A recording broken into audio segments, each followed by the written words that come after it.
وَإِذَا قُرِئَ الْقُرْآنُ فَاسْتَمِعُوا لَهُ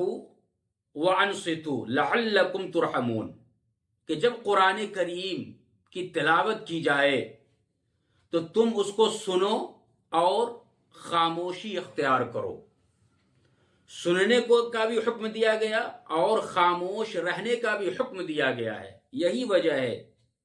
کہ احناف کے نزدیک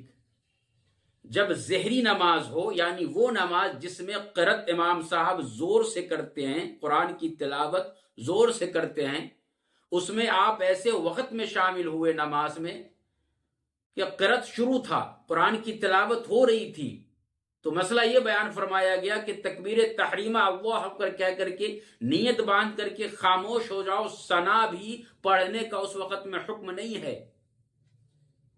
چونکہ قرآن کی تلاوت شروع ہو گئی ہے تو اب ہمیں سننا ہے اور خاموش رہنا ہے۔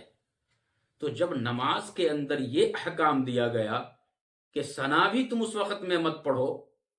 تو پھر میرے دوستو جب آپ مسجد میں تراویح کے دوران بیٹھے ہوئے گفتگو کر رہے ہیں تو یہ کس طریقہ پر صحیح ہوگا؟ اور رکوع کے اندر شامل ہونا یہ قرآن کریم کی بے حرمتی ہے۔ میرا مشورہ ہے تمام حفاظ کرام سے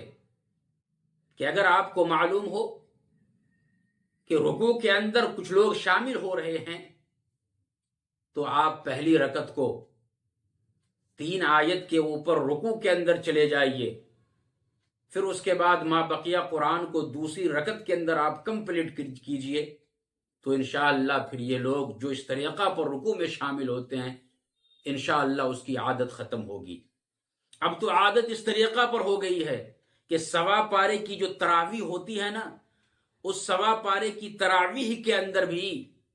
کچھ لوگ رکوع کے اندر جا کر کے شامل ہو رہے ہیں، اس سے پہلے بیٹھ کر کے مسجد میں گفتگو کی جاتی ہے،